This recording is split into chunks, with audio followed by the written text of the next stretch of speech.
Hi, this is Meredith Kendall, and this is my evaluation plan for N714 final project. This is January 2020. Setting is the Maine College of Health Professions, a small private college in Maine. MCHP offers degree programs in nursing and medical imaging. The associate degree in nursing, ADN students, are pre-licensure, and there are about 50 students in each class.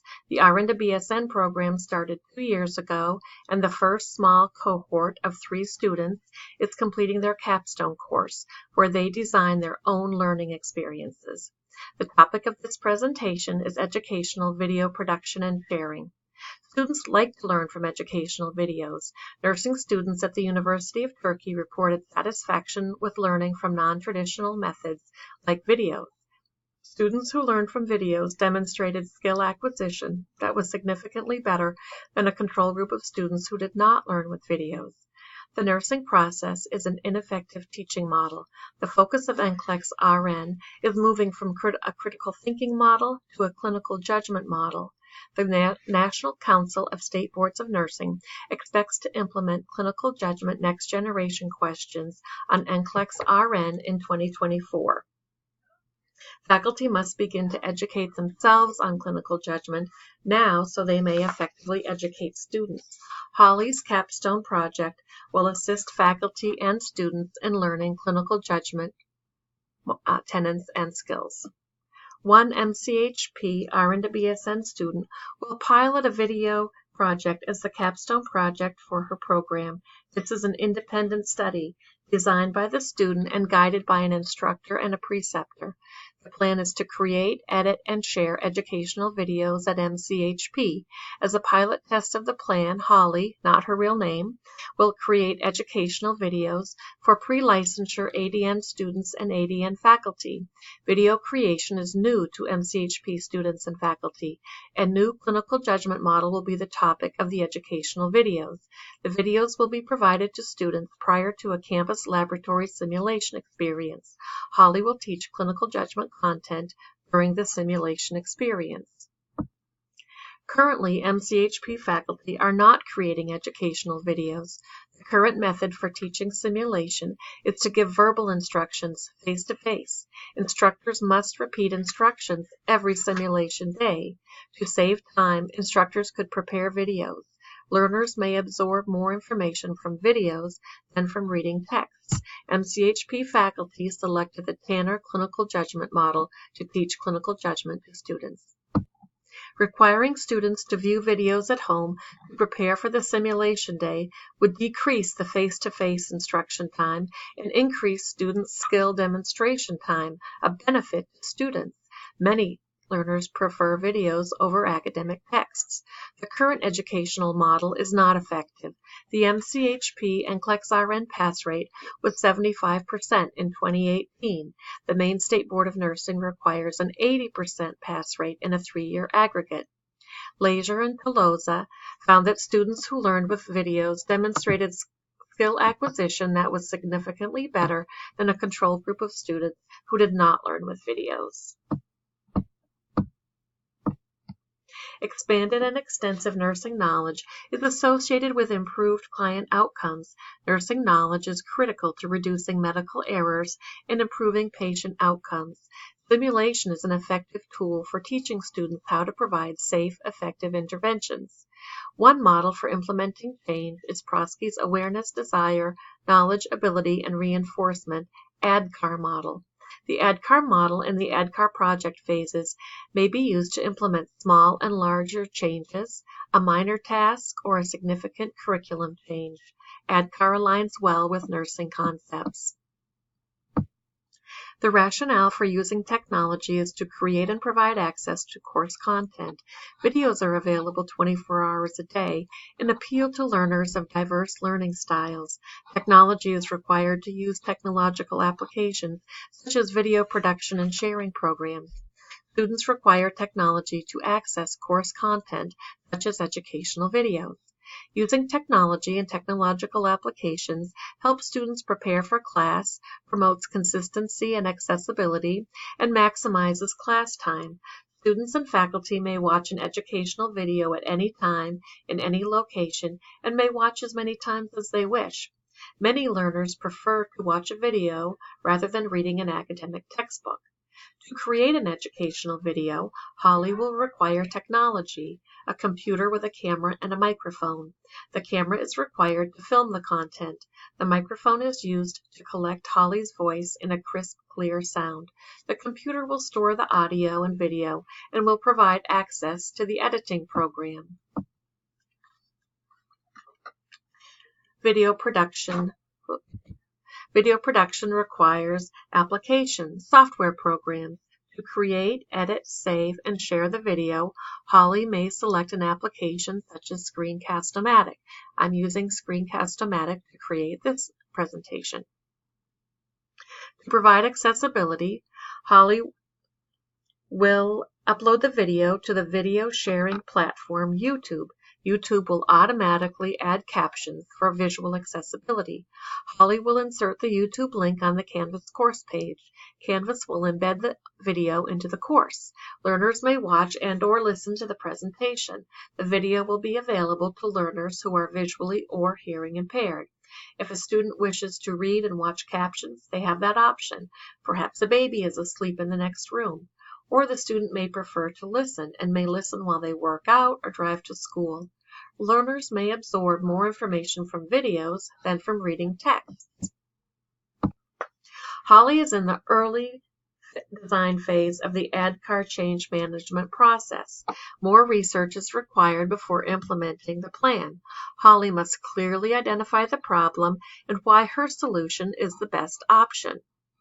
Holly will use a new teaching method to teach new content. Holly must search for evidence that an educational video is an effective teaching method. MCHP faculty may decide to adopt video creation and delivery as a method of instruction. Holly must investigate resources and funding.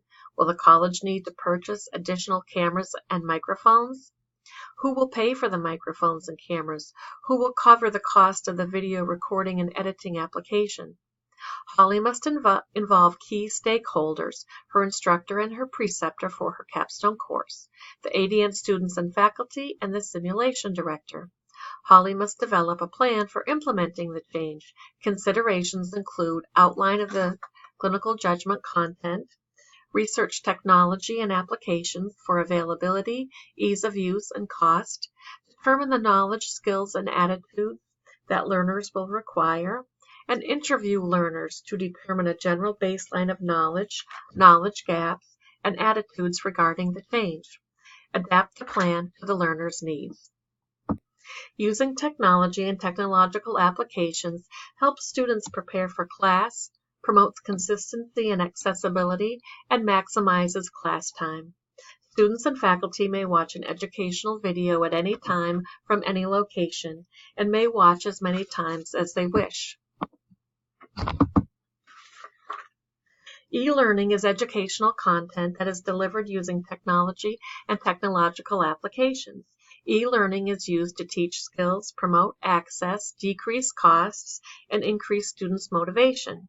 Evaluation of students' learning, student satisfaction, and the quality of the delivery product is key to successful e-learning. When changing to e-learning, consider students' age, availability of tech support, and complexity and relevance of the content. Some believe that older people are less likely to be able to navigate, less willing to attempt, and less likely to see the value of e-learning. These are myths, not supported by research. Availability of tech support increases student satisfaction. Students prefer and are more satisfied when encountering less complex applications of e-learning and when they recognize that the content is relevant and useful. Holly must create learning objectives and outcomes for her capstone project using Bloom's taxonomy. Bloom's taxonomy was created in 1956 and has since been updated and revised. Bloom's taxonomy is a list of verbs that represent the progression from simple to complex learning. When using Bloom's taxonomy to develop learning objectives and outcomes, MCHP faculty members begin with simple functions such as remembering, and progress to more complex actions, such as creating. The scale from simple to complex applies to an assignment, a course, and the program. Students at the beginning of an assignment, course, or program demonstrate foundational functions, and students at the end of an assignment, course, or program demonstrate higher level functions. Student learning objectives or outcomes are: discuss evidence for using educational videos as a teaching learning method, apply new knowledge to practice demonstrating a deeper understanding of the nurse's role, create and share an educational video that synthesizes concepts of interprofessional nursing practice and clinical judgment when interacting with clients of diverse ages and cultural preferences in diverse healthcare settings, and evaluate the effectiveness of teaching learning using videos in education settings. Student learning outcomes must align with course, program, and institutional learning objectives and outcomes. Student learning experiences must align with module and course learning outcomes. Student learning outcomes must align with the mission and vision of the program and the institution, and with the standards established by accreditors, State Board of Nursing, and professional organizations. Learning outcomes and experiences must align with the conceptual frameworks of the program and the institution. The nursing program at MCHP uses Benner's Novice to Expert conceptual framework. Achievement of student learning outcomes provides information on the efficacy of the learning experience. Holly's learning experiences or assignments are to create a 5-minute video that introduces ADN students and faculty to the concepts of clinical judgment, create a 5-minute video that introduces a scenario for a simulation experience, include client demographics and history, and create a 10-minute video. Interview ADN students and faculty on their experiences with the clinical judgment simulations. Gather student and faculty reflections, observations, and suggestions for improvements. Conduct a self-evaluation. For faculty to adequately guide and evaluate Holly's work, faculty must be proficient in the technology and technological applications related to educational video production and must be cognizant of clinical judgment concepts. The course is all online, so the professor must be proficient in teaching online. All faculty in the MCHP RN to BSN program earn certificates in online teaching. The professor who guides Holly through her capstone course will prepare by reviewing key concepts, exploring resources, and scheduling conferences with Holly. Holly will prepare for creating educational videos by studying clinical judgment theories and practices and by learning the process for creating a video. Holly will watch tutorials on how to create, edit, and share a video. Holly will schedule conferences with the professor and other key stakeholders. The purpose of an evaluation plan is to understand, assess, and improve a course or a program. Faculty will evaluate the students' work.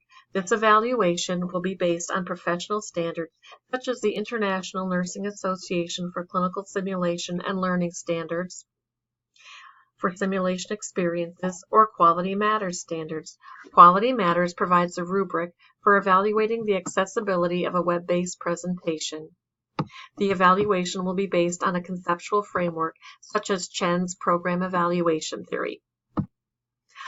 Holly will interview ADN students and faculty on their experiences with the educational videos. Holly will collect, synthesize, and analyze student and faculty reflections, observations, and suggestions for improvements. Holly will engage in self-evaluation. Did she achieve the module learning objectives and course learning outcomes? Incorporating technology and technological applications into a course requires preparation and interprofessional communication. Faculty must develop learning objectives to support the use of technology and technological applications. Learning objectives must align with the program and institutional outcomes and with professional competencies. Learners should identify and employ resources when learning new concepts, technology, and technological applications. Faculty should share processes and procedures of successful integration of new technology and technological applications, and should mentor colleagues who are interested in improving their computer literacy. According to the International Nursing Association for Clinical Simulation and Learning, faculty must create measurable learning outcomes and must include an evaluation of the participants, faculty, experience, and setting. Faculty should pilot a new sim experience. Holly will pilot the use of educational videos in the sim experience. Are Holly's videos effective teaching methods for the simulation experience? Faculty will conduct formative and summative evaluations of Holly's work, and Holly's students will evaluate Holly's videos. Faculty will create short-term goals using Bloom's taxonomy. Did the student achieve the learning outcomes? Short-term goals, learning outcomes. Discuss evidence for using educational videos as a teaching learning method. Apply new knowledge to practice, demonstrating a deeper understanding of the nurse's role. Create and share an educational video that synthesizes concepts of interprofessional nursing practice and clinical judgment when interacting with clients of diverse ages and cultural preferences in diverse healthcare settings. And evaluate the effectiveness of teaching learning using videos in education settings. Faculty will create long-term goals using Bloom's taxonomy. The long-term goals: Holly will continue to create and share educational videos in her job as a clinical educator. Nursing faculty will create and share educational videos with students. Imaging and general education faculty will create and share educational videos with students. And college staff will create and share educational videos with students on the topics of admissions, orientation, and frequently asked questions. Faculty will study the efficacy of using videos as a teaching learning method. Did the students who viewed the videos demonstrate improved skills, competence, and confidence? Faculty will evaluate the change plan in the short term and the long term. Also, Holly will self-evaluate the change plan. Evaluation of students' learning, student satisfaction, and the quality of the delivery product are key to successful e-learning. Faculty will evaluate the change plan in the short term and long term. Also, Holly will self-evaluate the change plan. In the short term, faculty will evaluate Holly's competence with creating a video and will evaluate student skill acquisition, competence, and satisfaction after viewing the videos. In the long term, faculty will evaluate their adoption of the new teaching method based on technology and technological applications. Faculty will evaluate the NCLEX pass rate and mountain report, focusing on the content and skills included in the video. An essential part of the faculty evaluation of Holly's work will be the students' evaluations. Holly must collect and submit student evaluations of the videos. Were the videos effective teaching learning tools? Faculty will evaluate Holly's students. Faculty will use direct and indirect measurement, formative and summative evaluations. Faculty will evaluate students' confidence and competence with using new skills. Faculty will evaluate student feedback on videos and the simulation experience. Faculty will evaluate program completion rates, NCLEX pass rates, and employer satisfaction surveys. Here is an example of a rubric that Holly and her professor may use to evaluate her educational videos. The rubrics for the course fulfill several purposes: to inform Holly of expectations, to evaluate Holly's work, and to provide data for course and program evaluation. Holly's project is a pilot. Faculty will gather data from the rubrics and will analyze the data when determining whether to expand the project. A rubric is a list of descriptors and an associated rating scale that teachers use to inform students of expectations and to evaluate their work. A rubric is used in formative evaluation. Rubrics are often provided to accreditors during program evaluation. A rubric helps teachers to objectively evaluate student skill performance. A rubric lists skills and describes levels of competence and is associated with a rating scale. Here is an example of a rating scale that students may use to evaluate their confidence and competence before and after watching Holly's educational videos. A rating scale lacks the performance level descriptors that are found on a rubric. A rating scale is used to gather data from subjects. Thank you for watching and listening to my presentation on a change plan and an evaluation plan. I covered the site, the new technology and the technological applications, and a change plan. I included methods for evaluating progress towards change in the short term and the long term. I described selected technology and technological applications. I included learner outcomes and experiences and methods for evaluating learner outcomes. I included preparation plans for students and faculty. I provided rationales and scholarly citations for elements of the plans. Thank you. The following slides are my references. Oops, I better move myself. References included for this presentation. Just going to flip through them quickly. You can take your time if you want. And again, thank you for watching and for listening to this presentation. And that's all for now. Thank you.